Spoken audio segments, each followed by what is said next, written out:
मैं देखा हूँ कि मऊ की सरजमीन पर सिर्फ मुसलमानों को या बुनकरों को जैसे चेतपात होता है, जायका उतर गया, चेतपात को निकाल करके फेंक दिया गया। हाँ। उसी तरीके से मऊ की सरजमीन पर जो बुनकर है, उनको इसी तरीके से इस्तेमाल किया जाता है। जाए अरे भाई वो जो अपनी पुरानी बातें जो कहे हैं, पुरानी बातें कहें, पहले उनको दोहरा लीजिए। उनका हर 3 महीना के बाद उनका एक बयान बदल जाता है। पहले कहते हैं कि जोगी जी को हम मठ में भेजेंगे, उनको हम जो ट्रेनिंग सेंटर जो खोल रखे हैं भिखारियों का, उस पर हम लेके जाएंगे। तो ये खुद ही अपना परिस्थितियों के हिसाब से बयान बदलते रहते हैं। आज अकलियत का, बुनकरों का वोट लेना है तो वो तरह तरह की बातें कर रहे हैं। साथ की आवाज में इस वक्त हम घोसी लोकसभा क्षेत्र में मौजूद हैं। यहाँ पर चुनावी सरगर्मियां काफी तेज हैं और ऐसे में आपको बता दें कि यहाँ पर 1 जून को यहाँ पर मतदान होने हैं और इस बीच लगातार जितने भी दल के लोग हैं, जितने भी प्रत्याशी हैं, सभी जनता के बीच जाकर के जनसभाएं करते हुए नजर आ रहे हैं। तो इसी बीच हम एक चाय के चट्टी चौराहे पर मौजूद हैं। यहाँ पर लोगों से जानने की कोशिश करेंगे कि क्या कुछ माहौल है घोसी लोकसभा क्षेत्र में। क्या नाम पड़ेगा भैया आपका? नाम क्या है, नाम बताइए। मैं नहीं बोल पाऊंगा, नाम बता दीजिए। नाम बता। इब्राहिम भाई, ये बताइए, यहाँ पर बुनकर सबसे ज्यादा है, सबसे पहले आपका काम ही वही है, तो वहीं शुरू करते हैं। क्या माहौल है? माहौल तो बहुत अच्छा है। कौन आ रहा है इस वक्त? इस वक्त राजू राजीव राय। राजीव राय समाजवादी पार्टी इंडिया गठबंधन से हैं और विपक्ष में ओम प्रकाश राजभर के लड़के हैं। इस वक्त हवा तो राजू राय की पूरे मऊ क्षेत्र। हाँ, लोकसभा क्षेत्र। ठीक। क्या नाम है भैया? एहसान अहमद। एहसान भाई, ये बताइए कि घोसी लोकसभा में क्या माहौल है, लोगों का क्या रुझान दिख रहा है, अब क्या मुद्दे हैं इस बार? रुझान यही है कि राजू राय का रुझान है। राजीव राय का? आखिर क्यों राजीव राय क्यों पसंद आ रहे हैं, क्या मामला? अब वही रुझान है, अब क्या बताएं हम। यहाँ पर बहुत से लोग हैं, आइए जानने की कोशिश करेंगे। क्या नाम है दादा? ये बताइए कि ये बुनकरों का बाहुल्य क्षेत्र है, क्या बुनकरों का क्या मुद्दा है और इस क्या मुद्दा चल रहा है चुनाव? बुनकर का मुद्दा ये है कि बिजली फ्री चाहिए। अच्छा। और गठबंधन को जिताना है। हाँ। जितना भाजपा पाएगी उसकी 3 गुना वोट से जीतेगी। 3 गुना वोट से? हाँ। तो देखा जाए जिस तरह से पूरा काफिला ओम प्रकाश राजभर लेकर के चल रहे हैं, लगातार मंत्रियों का दौरा हो रहा है। नाम नहीं, कहीं नाम नहीं है। कहीं नाम नहीं। 26 तारीख को तो प्रधानमंत्री नरेंद्र मोदी जी आ रहे हैं। कोई आए बजाए कुछ फर्क नहीं पड़ेगा। आखिर क्या वजह है इतना लोगों के अंदर राजीव राय को लेकर के? राजू राय को लेकर मोदी जी जो काम किए हैं, हाँ। इतिहास में दुनिया में कोई काम ही नहीं किया है। अच्छा, क्या कर दिया, ऐसा क्या हो गया कि? क्या नहीं किए हैं, बताइए थोड़ा। खाना पीना कुल बंद कर दिए हैं। अच्छा। हाँ। किस तरह का खाना पीना और राशन आपको फ्री में मिल रहा है? स्वास्थ्य के लिए इलाज मुफ्त हो रहा है? कहाँ इलाज मुफ्त होता है? आयुष्मान कार्ड योजना आप सुने होंगे शायद, जिसमें 5 लाख रुपए इलाज के लोग मर जाते हैं। अच्छा। हाँ। आइए, और भी लोग हैं, इनसे बात करेंगे। देखें, क्या नाम पड़ेगा भाई? अफजाल गुलशन। अफजाल भाई, ये बताइए, ये घोसी लोकसभा में 5 विधानसभाएं आती हैं, क्या माहौल है 5 विधानसभा? बहुत बढ़िया, बहुत शानदार माहौल है। इंडिया गठबंधन की सरकार बनने जा रही है। घोसी लोकसभा इंडिया गठबंधन बहुत ही ज्यादा वोटों से, बम्पर वोटों से चुनाव जीत रही है और इसमें कोई शक नहीं, कोई सुबह नहीं, बहुत शानदार जीत होगी और खटाखट 1 तारीख को वोट पड़ेगा और आप रिजल्ट देखेंगे। ये खटाखट आपने कहाँ से सीख लिया? जी, खटाखट आप सोशल मीडिया पर देखिए, चल रहा है। हाँ। बहुत अच्छे तरीके से चल रहा है। क्या लग रहा है 1 तारीख को ये खटाखट जो आपने कहा है वो सिर्फ खटाखट रहेगा या फटाफट हो जाएगा? बिल्कुल फटाफट आपको न्यूज मिल जाएगी और आप ही के माध्यम से, मीडिया के माध्यम से हम लोगों को खबर मिल जाएगी कि इंडिया गठबंधन की सरकार बन गई है। घोसी लोकसभा में राजू राय जी बम्पर वोटों से विजयी होकर दिल्ली के संसद में जाएंगे। आइए, हमारे साथ नगर पालिका के पूर्व प्रत्याशी, चेयरमैन पद के प्रत्याशी थे, समाजवादी पार्टी के प्रत्याशी थे, इनसे बात करेंगे क्या कुछ माहौल है। सबसे पहले आपका स्वागत है चैनल। ठीक है रहमान भाई, आपका बहुत बहुत शुक्रिया कवरेज के लिए। क्या माहौल है घोसी का? देखिए, घोसी का माहौल एकदम एकदम एकदम क्लियर कट है, कहीं से कोई कोई डाउट नहीं है, एकदम क्लियर चुनाव है। यहाँ पे हमको जो जो हमारा जो बेस वोट है, जो BMY है, उसके साथ ही हमको हर चौथा वोट हमें मिल रहा है, हर चौथा वोट हम लोग ले रहे हैं, हर बिरादरी का वोट मिल रहा है, हर वर्गों से मिल रहा है। यहाँ पर बुनकरों का वोट मिल रहा है, किसानों का वोट मिल रहा है, और भी जो जो भी OBC बिरादरियां जो गाँव में रहती है, वो भी हमको PD जो हमारे राष्ट्रीय अध्यक्ष जी ने जो PDA का नारा दिया था, वो काफी हिट साबित हुआ है। और जो एक योजना जो है खटाखट वाली, जो भी आप पूछ रहे थे कि जो 8200 रुपया जो समथिंग जो मिलेगा, और 1 लाख रुपया जो मैनिफेस्टो, हाँ जो मैनिफेस्टो में है, उसको भी लोगों ने काफी पसंद किया है। और राशन भी अब 5 किलो से 10 किलो होने जा रहा है। तो जब 5 से 10 किलो राशन होना है, पैसा मिलना है, हर चीज है ही है, और इन सांप्रदायिक ताकतों से लड़ना भी है, तो अब सब चीजें क्लियर है। ये क्लियर एकदम मऊ का एकदम क्लियर चुनाव है। देखा जाए तो जिस तरह से 5 किलो राशन भाजपा सरकार में मिल रहा था, अब कांग्रेस का कहना है कि सरकार बनेगी तो 10 किलो राशन कर देगी।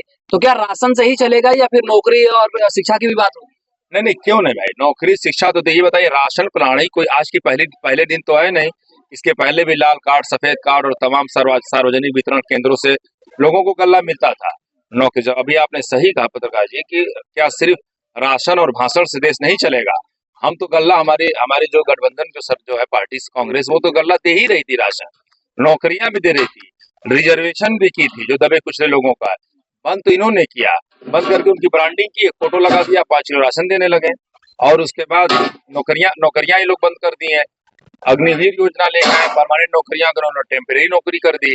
तो अब सरकार आएगी तो 25 लाख नौकरी तुरंत देने का है, 2.5 करोड़ नौकरी देने का भी वादा है। और जो संविदा जो है, एक नया इन्होंने सिस्टम शुरू कर दिया, कॉन्ट्रैक्ट बेसिस पे, आउटसोर्सिंग से सबसे ज्यादा कर्मचारियों का नुकसान होता है। 12,000 8,000 रुपये पे काम करते हैं, उनसे कुछ भी नहीं उनका होना है। तो राहुल गांधी तो कह रहे हैं, हमारे राष्ट्रीय अध्यक्ष भी कह रहे हैं कि आउटसोर्सिंग नौकरी को तत्काल बंद करके उसको परमानेंट किया जाएगा। और पेंशन योजना को भी इन्होंने बंद किया, नई पेंशन भी लागू होने वाली है। तो ये चुनाव जनता खुद लड़ रही है। अच्छा, हमें ये बताइए कि ये बुनकरों का क्षेत्र है, आप भी यहीं से आते हैं, तो आपकी सरकार बनती है तो बुनकरों का क्या फायदा होगा उसमें? भाई, बुनकरों का टोटली फायदा होगा। यहाँ पे पहले बुनकर जो थे, यहाँ पर हमारे जो श्रद्धेय नेताजी ने, मुलायम सिंह यादव जो हमारे नेता हैं, जब उनकी सरकार आई तो उन्होंने कहा कि जैसे बुनकर हैं, परेशान है, बिजली का रहता है, तो उनको 72 रुपए का फिक्स रेट किया था कि 72 रुपीज आपको देना है 1 महीने में, और आप अपना हस्तकरघा चलाइए। बुनकर बेचारा खुश था, वही 72 रुपए अपना दे रहा था। ये सरकार आई, उसको 800 रुपया कर दिया। तो ये मैनिफेस्टो में है हमारी गठबंधन का कि अगर सरकार आती है हमारी, और इंशाल्लाह आएगी, तो उसको तुरंत उसको फिक्स रेट किया जाएगा।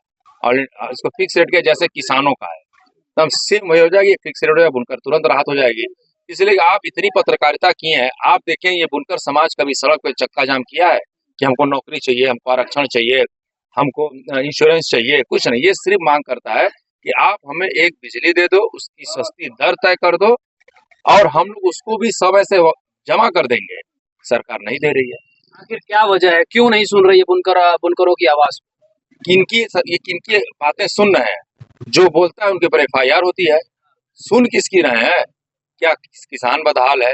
यूरिया उनकी घटी जा रही है बोरियों से। ओम प्रकाश राजभर ने इसी जगह पर हमीदपुरा चट्टी पर ही उन्होंने भाषण के दौरान कहा कि अगर हमारी सरकार बनती है, सरकार सत्ता में तो है ही, लेकिन हमारा जो लड़का अरविंद राजभर है, अगर वो जीत जाते हैं तो बुनकरों को बिजली मुफ्त कर दी जाएगी।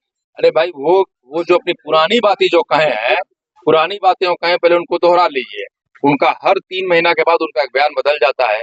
पहले कहते हैं कि जोगी जी को हम मठ में भेजेंगे, हैं, उनको हम जो ट्रेनिंग सेंटर जो खोल रखे हैं भिखारियों का, उस पर हम लेके जाएंगे। तो ये खुद ही अपना परिस्थितियों के हिसाब से बयान बदलते रहते हैं। आज अकलियत का, बुनकरों का वोट लेना है तो वो तरह तरह की बातें कर रहे हैं। ऐसा वो ऑथेंटिक आदमी नहीं है, बस जो उनके मन में आता है वो बोल देते हैं। आपके ही पार्टी के एक बहुत ही पुराने नेता थे समाजवादी पार्टी के, रामहरि चौहान, आखिर क्या वजह रहा कि वो समाजवादी पार्टी से ही बागी हो गए? देखिए, रामहरि चौहान जी का हमारे पार्टी से जाना दुखद रहा। कोई भी पुराना साथी जाता है तो उसके तो तकलीफ होती है, मगर अब जब बड़ा लक्ष्य पाना रहता है, बड़ा टारगेट लेना रहता है, तो आपको कुर्बानी देनी पड़ती है, कुर्बानियां देनी पड़ती है, और पार्टी के लोग दें। तो पार्टी का वो लगा कि नहीं, राजीव राय भाई टिकट मांग रहे थे, उनका कष्ट है कि मुझको टिकट नहीं मिला। बहुत से लोग मांग रहे थे, मगर जब पार्टी फैसला लेती है तो आप एक अनुशासनता दिखाते हुए आपको डिसीजन मानना पड़ेगा। तो वही हुआ, हमें हमें हमें खेद है, तकलीफ है, मगर उनके जाने से पार्टी का कोई नुकसान नहीं होगा, ये भी यकीन है। चलिए, ये हमारे साथ आबिद अख्तर जी मौजूद थे। आइए, और भी लोग हैं यहाँ पर। क्या नाम है भाई आपका? मोहम्मद इखलाक। क्या नाम है? मोहम्मद इखलाक। इखलाक भाई, क्या माहौल है? ये बुनकरों का क्षेत्र है यहाँ पर। अभी तो कुछ बता नहीं सकते हैं, फिलहाल तो अभी यहाँ पर राजीव राय आए थे, क्या कुछ अपने भाषण में क्या गए? अभी तो ध्यान नहीं दिया है, चले गए थे सब्जी वब्जी। लूम चलाते हैं आप? जी लूम चलाते थे बिल उलाता है? जी।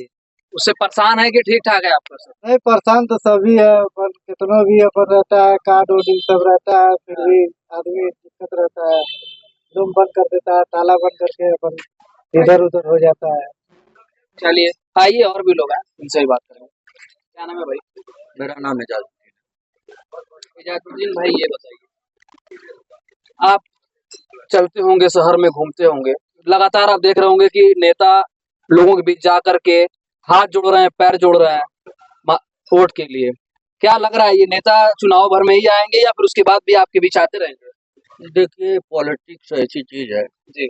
कि जब वक्त पड़ता है तभी लोग आते हैं। हाँ। अब जब वो सत्ता में आ जाते हैं या कुर्सी बैठ जाते हैं तो आपकी जरूरत है, अब आप जाइए। ठीक है, मैं देखा हूँ कि मऊ की सरजमीन पर सिर्फ मुसलमानों को या बुनकरों को, जैसे चेतपात होता है, जायका उतर गया, चेतपात को निकाल करके फेंक दिया गया। हाँ। उसी तरीके से मऊ की सरजमीन पर जो बुनकर है उनको इसी तरीके से इस्तेमाल किया जाता है। अच्छा। जिस तरीके से चेतपात है, जायका उतर गया, निकाल के फेंक दिया क्या, उसी तरीके से मऊ का बुनकर का ये हाल है। बातें तो बहुत होती है लेकिन काम कहाँ होता है। बहुत लोग आते हैं, हम भी बात करेंगे, कर रहे हैं भी। चलिए, आपने लेकिन मैं ये कहूंगा कि महंगाई बहुत ज्यादा है। महंगाई को अब देख लीजिए कि हम ही लोग का खर्चा कैसे चलेगा। अगर सरकार दे रही है 1,000 में हम लोग का मुस्तकबिल कैसे बनेगा, कैसे बनेगा आप बताइए। ये सब सिस्टम से काम करना चाहिए, चाहे जो भी हो। मसला जो मुस्तकबिल का हो, मुस्तकबिल पर बात होनी चाहिए। मुनकर का मसला हो, चाहे कोई भी मसला हो, सिस्टम से काम होना चाहिए। महंगाई बहुत है, गरीब बेचारा परेशान है। क्या मांग करेंगे हमारे चैनल? मांग ये करेंगे कि हमारे नेताजी आज कह के गए हैं, हमको उम्मीद है अगर ये जीत के गए तो इंशाल्लाह काम होगा, और काम नहीं होगा हम इसी चैनल के माध्यम से फिर आवाज उठा करके इन्हीं लोग के सामने अपना दिखाएंगे लोग को। हाँ, बात रखेंगे, बिल्कुल रखेंगे। इस वक्त हम घोसी लोकसभा क्षेत्र में मौजूद थे। हमने कुछ लोगों से बात किया, तो बात करने के बाद ये पता चला कि ये बुनकर बाहुल्य क्षेत्र है, तो यहाँ पर सबसे ज्यादा बुनकरों की समस्याएं होती हैं और सरकार किसी की भी हो, ये बुनकरों की बात को नहीं सुनी जाती है। तो आइए, शिक्षा की बात भी लोग कर रहे थे, तो आगे की अपडेट हम इस देते रहेंगे। क्या कुछ मऊ से है, मैं मोहम्मद रिहान, उत्तर प्रदेश, मऊ से।